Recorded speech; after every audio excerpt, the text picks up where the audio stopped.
In what Russia called an act of terrorism, Ukraine delivered a devastating blow to its air power, codenamed Operation Spiderweb. After 18 months of secret planning, Ukrainian forces managed to launch drones from within Russian territory itself, targeting more than 40 bomber aircraft at multiple airfields across thousands of miles. The operation proved the unthinkable. No Russian airfield is safe, no matter how deep inside their borders. But how did Ukraine manage to pull off such a complex and far-reaching strike? And why does this moment stand out as truly historic? The answers lie in the origins of Operation Spiderweb. From the earliest days of planning, Operation Spiderweb stood apart for its ambition and scale. Ukrainian intelligence, led by the SBU, recognized that Russia's strategic bomber fleet, particularly the Tu-95 Bear and Tu-22 M3 Blackjack, was central to Moscow's long-range strike capability. These bombers had played a direct role in launching cruise missile attacks against Ukrainian cities and infrastructure, making them both a symbol and tool of destruction. Ukrainian strategists understood that neutralizing these aircraft would not only weaken Russia's offensive power, but also send a powerful message. Ukraine later estimated more than $2 billion in damage to Russia's bomber fleet, underscoring the operation's high stakes. The challenge was clear. Russia's bombers were dispersed across fortified airbases deep inside the country, far from the reach of conventional Ukrainian weapons. These bases, Olenia near the Arctic Circle, Belaya in Siberia, and others, were protected by layers of radar, surveillance, and armed security. Striking them would require not just daring, but a level of preparation that left no room for error.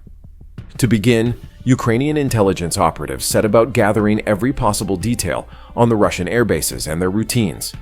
They combined human intelligence, satellite imagery, and cyber reconnaissance to map out airfield layouts, identify gaps in radar coverage, and pinpoint times when bombers were most exposed. The focus on the Tu-95 and Tu-22 M3 was deliberate. Both aircraft were regular fixtures in Russia's bombing campaigns, and every cruise missile they carried represented another threat to Ukraine's cities. Disrupting these flights would not only degrade Russia's ability to project power, but also offer some measure of relief to Ukrainian civilians. Yet mapping vulnerabilities was only the first hurdle. The operation's scope demanded simultaneous strikes on multiple airfields, requiring careful coordination and absolute secrecy. One misstep, a careless message, a compromised operative, could unravel the entire plan. Russian counterintelligence posed a constant threat. Their networks were designed to detect the faintest hints of sabotage. Ukrainian agents had to operate with discipline, ensuring every move remained invisible. The technical side of the mission brought its own set of challenges. Acquiring the right drones was critical. Standard commercial models lacked both the range and payload capacity needed for the mission, so Ukraine sourced specialized FPV drones and modified them for longer flights and heavier warheads. Procuring these drones in the necessary quantities without attracting attention was a logistical puzzle. The next step, moving them into Russia, was even riskier. Smuggling drones across the Russian border required a network of trusted intermediaries. Ukrainian planners relied on sleeper networks already operating inside Russia. These individuals, often living double lives, faced enormous personal risk. Every shipment, every coded message had to be meticulously planned. A single intercepted communication or suspicious border check could compromise months of work. The operation demanded constant adaptation. Routes shifted, drop points changed, and decoys were sometimes deployed to mislead Russian authorities. Beyond the logistics, Operation Spiderweb carried a symbolic weight. Damaging or destroying Russia's most prized bombers on home soil would be both a tactical blow and a psychological shock. These aircraft were seen as untouchable, the backbone of Moscow's air campaign. Striking them at their bases would challenge Russia's sense of security and demonstrate Ukraine's reach to the world. The planning also had to account for political realities. Maintaining secrecy was paramount, especially given the possibility of foreign involvement in sourcing drone components or sharing intelligence. Any leak could jeopardize not just the mission, but also Ukraine's relationships with its partners. Every element of the operation was timed and coordinated with precision, each participant aware that even a minor slip could alert Russian authorities. When Ukrainian intelligence finally gave the order to proceed, It marked the culmination of a year and a half of relentless preparation. The operation was set in motion, with every asset and operative in place. The next phase would test every aspect of the plan, especially the ingenuity and courage required to move dozens of drones across one of the most tightly controlled borders in the world. The art of smuggling drones behind enemy lines demanded a level of precision and creativity that defined Operation Spiderweb from the start. Ukrainian operatives faced the task of moving dozens of FPV drones, compact, highly maneuverable, and designed for precision strikes, across vast stretches of Russian territory without attracting attention. The entire mission hinged on their ability to blend in, to appear as nothing more than another part of the country's endless flow of cargo and supply vehicles. To accomplish this, the team relied on a method both simple and ingenious. FPV drones were hidden inside trucks, modified with remotely opening roof panels. These vehicles, outwardly indistinguishable from ordinary freight carriers, allowed operatives to launch drones directly from inside the truck without ever stepping outside. The trucks traveled the same roads as countless others, passing through checkpoints and blending into the background of Russia's logistical network. This launch pad on wheels approach was critical. Not only did it shield the drones from prying eyes, but it also allowed for rapid, on-the-move deployment if the situation demanded. Social media videos later captured the result. Smoke rising as drones emerged from a truck at a petrol station north of Kutsk, providing a rare glimpse into the operation's execution. Every stage of the journey was mapped out in advance. Routes were chosen with care, avoiding areas with heavy inspection or unpredictable patrols. Operatives coordinated safe stop points and timed their movements to minimize exposure. In some cases, decoy vehicles were dispatched along more obvious routes, drawing attention away from the trucks carrying the actual drones. This tactic played to the psychological side of the mission, forcing Russian security forces to divide their focus and increasing the odds that the real cargo would slip through unnoticed. The stakes for those involved could not have been higher. Russian counterintelligence posed a constant threat, with checkpoints equipped for electronic scans and random inspections. A single miscalculation, a manifest that didn't match, a drone discovered during a routine stop, could unravel the entire operation. For this reason, the operatives relied on disguises and legitimate cargo to mask the drones. Some shipments appeared as agricultural goods, while others were mixed with everyday supplies. The mundane appearance of these loads was their greatest protection, turning routine into a shield. The choice of FPV drones was deliberate.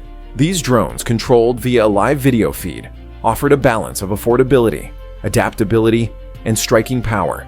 Their compact size made them ideal for concealment, while their maneuverability allowed them to navigate complicated terrain and evade detection.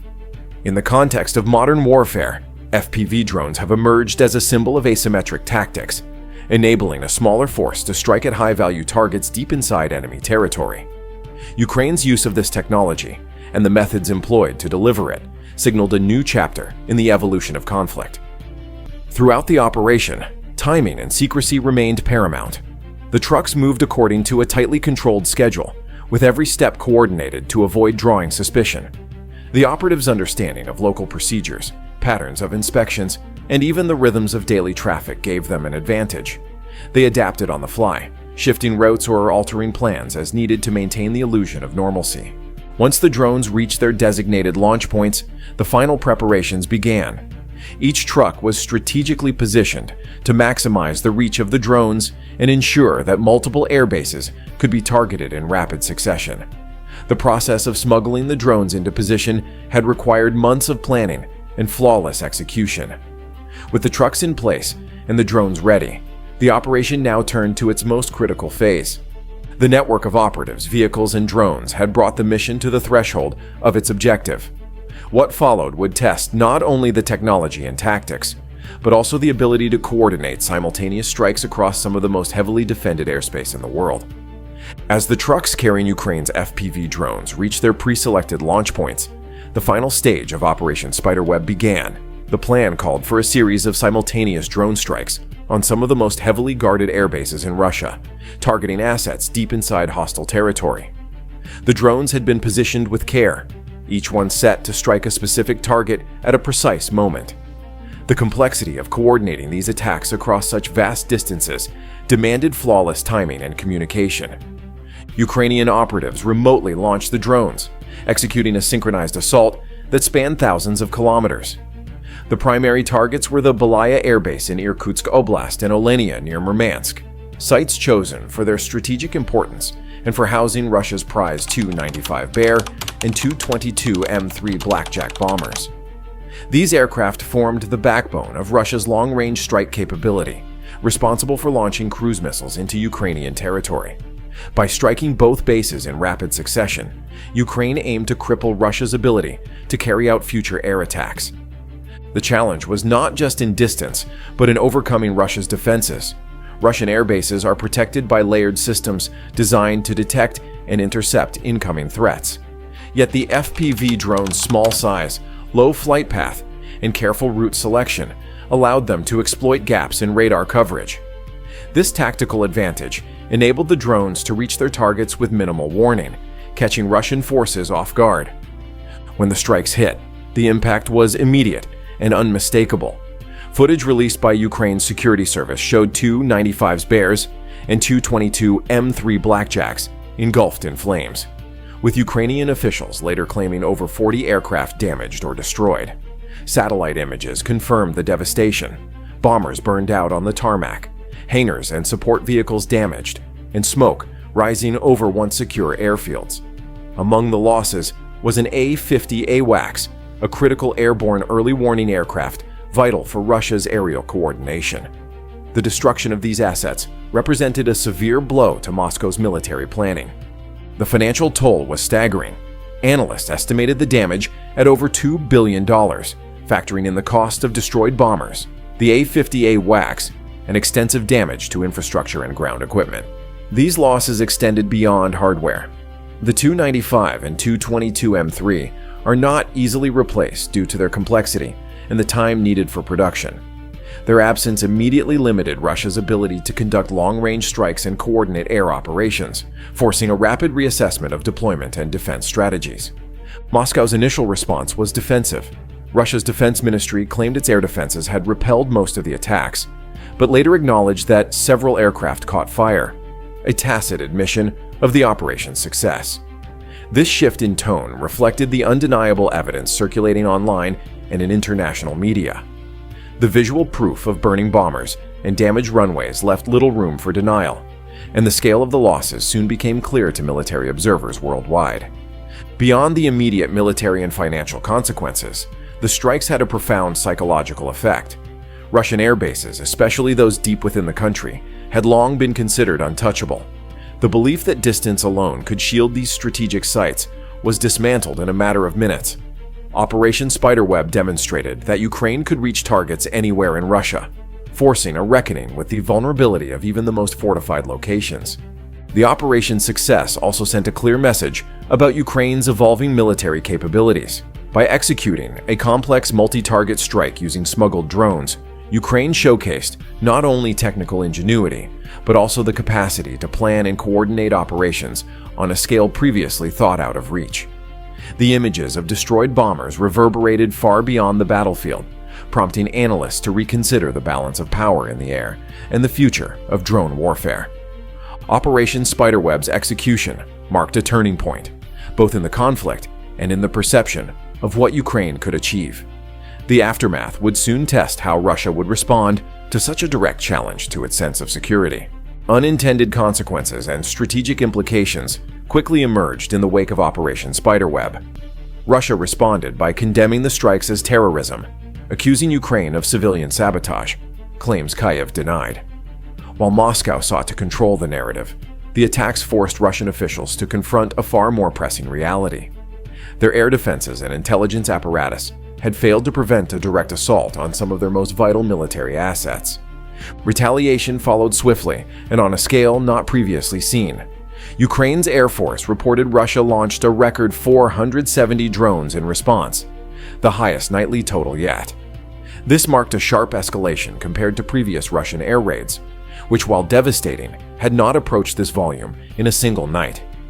The barrage targeted cities like Zaporizhzhia and critical infrastructure across Ukraine, reflecting a strategy to inflict both material and psychological damage. Such a massive counterattack demonstrated Russia's intent to reassert dominance, but it also stretched resources and revealed the high costs of maintaining pressure in a prolonged conflict. The timing of Ukraine's operation added another layer of complexity. By striking just before talks in Istanbul, Ukraine aimed to strengthen its negotiation leverage. The attacks coincided with Russian Air and Space Force Day, a date chosen for its symbolic value. Instead of celebrating aerial superiority, Russian commanders faced the loss of bombers on home soil. This calculated move signaled Ukraine's confidence and intent to influence both battlefield dynamics and diplomatic discussions. Strategically, the destruction and damage inflicted on Russia's Tu-95 and Tu-22 M3 bombers, as well as the A-50AWAX, created immediate operational challenges. These aircraft represent the core of Russia's long-range strike capability, especially for launching cruise missiles deep into Ukrainian territory. Many of these bombers are difficult or impossible to replace quickly, with some models no longer in production. The loss or incapacitation of even a handful of these platforms disrupts Russia's ability to sustain missile attacks, forcing military planners to reconsider deployment patterns and resource allocation. The operation's psychological impact was equally significant. For years, Russia's deep interior air bases such as Belaya in Irkutsk Oblast and Olenia near Murmansk were seen as untouchable. The success of Spiderweb shattered this assumption, demonstrating that distance and fortification no longer guarantee safety. Ukrainian officials and international observers noted that the strikes sent a clear message. Ukraine can reach targets far beyond the front lines, challenging Russia's sense of security and control. Operation Spiderweb also exposed weaknesses in Russian counterintelligence. The fact that Ukrainian operatives managed to plan, coordinate, and execute a complex cross-border operation over an 18-month period without detection raised difficult questions about the effectiveness of the FSB and other security agencies. The ability to smuggle drones, establish launch points, and strike multiple airfields simultaneously revealed vulnerabilities in Russia's surveillance and border control systems. Analysts and commentators quickly labeled this a significant embarrassment for Moscow, sparking debate over how such gaps could persist in the face of heightened wartime vigilance. For Ukraine, the operation marked a turning point in military innovation and perception. The use of FPV drones, strategic timing, and coordinated strikes showcased not just technical capability, but also a sophisticated understanding of modern warfare. The ability to project force deep inside enemy territory altered the narrative of the conflict, presenting Ukraine as a nation capable of not only defending itself, but also shaping the battlefield through ingenuity and persistence. The broader implications extend to Ukraine's negotiating position and to the evolving nature of warfare. By demonstrating that even the most secure air bases can be penetrated, Ukraine challenged conventional military thinking and forced both sides to reconsider their strategies. The strikes undermined Russia's aura of invulnerability and may influence future diplomatic efforts, as both parties weigh the risks and potential of further escalation. As the dust settled from Operation Spiderweb, the world watched closely to see how these new realities would influence the next phase of the conflict. The operation's success highlighted a fundamental shift in the balance of power and exposed vulnerabilities that could shape military planning for years to come. Operation Spiderweb delivered a clear message. Even the most fortified air bases are vulnerable in an era defined by rapid technological change. By striking at strategic bombers deep inside Russia, Ukraine used agile, low-cost drones to breach defenses once considered impenetrable. This shift in air power is not theoretical. Spiderweb proved that small, affordable drones can deliver results once reserved for expensive, conventional arsenals. The operation's outcome challenges traditional views on military infrastructure and defense spending. As drones redefine what is possible on the battlefield, nations must adapt to a new reality where innovation and adaptability outweigh sheer scale. If you found this inside look into modern air warfare intriguing, subscribe for more deep dive analyses.